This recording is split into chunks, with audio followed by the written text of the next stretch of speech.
In the world of Formula One, there are few names that stand out above the rest. Schumacher, Fangio, Clark, Hamilton.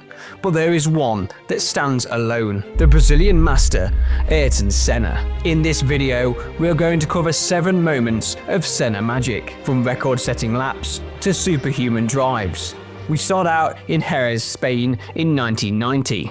Already a Formula One world champion, Senna looked to put the disappointment of 1989 behind him. Having beaten championship rival Alain Prost in the last 5 races, Senna was in the driving seat, and he made sure it counted by setting records in Spain. Carrying the fastest pace throughout qualifying, Senna would best his previous time of 1:18.9 by setting a track record, 1:18.387. This would secure Senna pole position, nearly half a second faster than his rival Alain Prost, and 1.2 seconds faster than his teammate Gerhard Berger. Not content with one record, Senna would set another, becoming the first driver in history to land 50 pole positions.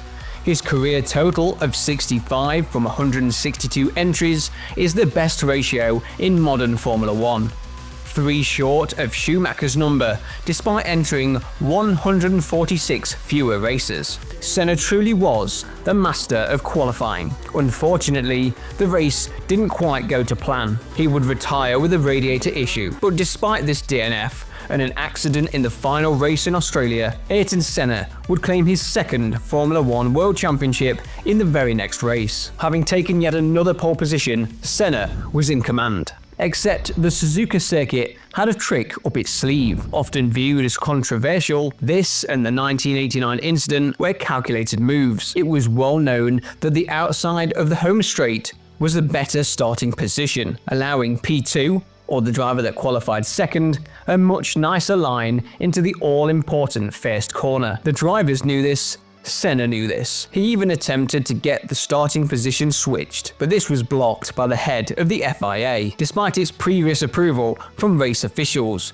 something Senna was used to. So he took matters into his own hands. With Prost's lightning start in his Ferrari, he had the lead heading into the first corner, but Senna saw a gap on the inside. In a move he would later admit was deliberate, Senna dove to the inside and clipped the rear of Prost's Ferrari.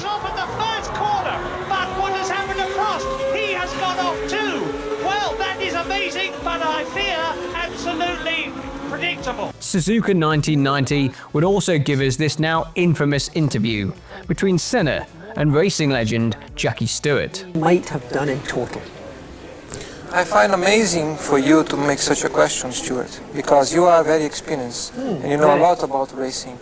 And you should know that by being a racing driver, you are under risk all the time.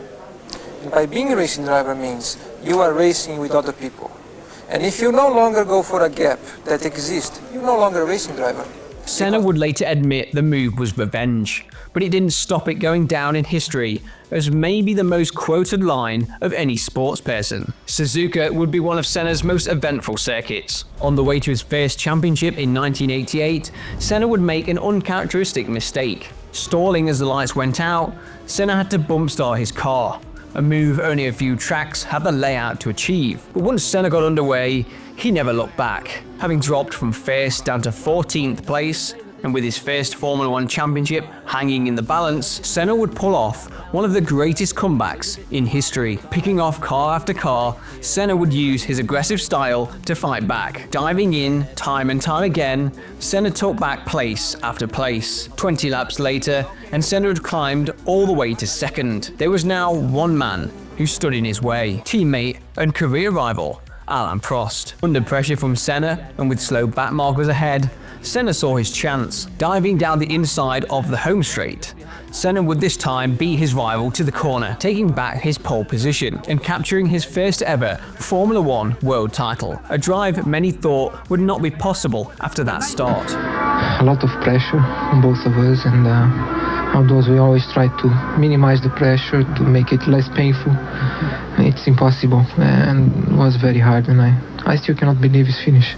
Senna would clock the fastest lap and set a new record. 8 wins in a single season, beating the record for total wins in a single season held previously by Jim Clark and Alain Prost. Now, there is an asterisk beside that, which you can check out at the very end, so make sure you stick around. Despite all his success, one achievement had eluded Senna: a win at his home race. He would like to change that in 1991. Another strong qualifying session by the Master saw Senna take pole, but unlike in Suzuka, there would be no mistake when the lights went out. Senna shot away from the line, creating a huge gap by the very first corner. Senna would lead for most of the race, challenged by Mansell and later Patrese. Nobody was in doubt that Senna would finally get a win at his home race. With 10 laps remaining, Senna was 36 seconds ahead of second place Patrese. But as the laps started to tick by, something wasn't right. I don't know, we'll watch carefully, but I thought he may have a little bit of a problem.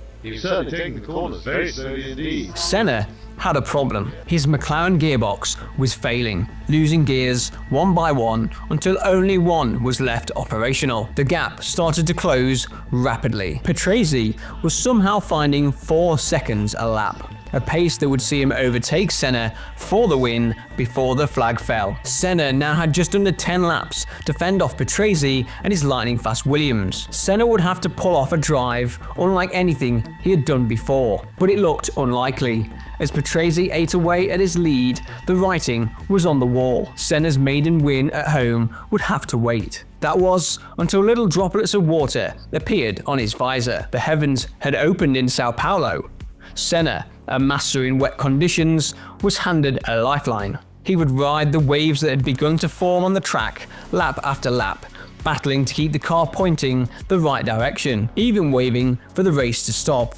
But in the end, Senna would limp his broken car over the line. At the 8th time of asking, Senna had finally won in Brazil. And you can see what it meant not only to Senna, but to the Brazilian fans. Things wouldn't get any easier for Senna when he returned to Sao Paulo in 1993. In a now visibly slower McLaren, Senna no longer had the best machine on the grid. Starting 3rd, 1.8 seconds behind pole sitter Prost, Senna would have to pull out everything to win yet again at home. And in typical Senna fashion, he would dive down the inside at the very first corner, claiming second, but it wouldn't last. The power of the Williams was too much on the straights. It wasn't going to be an easy day for Senna and his McLaren, and things only got worse. On lap 25, Senna was given a 10-second penalty for passing a backmarker, further increasing the gap between him and the race leader. Senna would need a minor miracle to turn this around, and again, as it did so often in Brazil,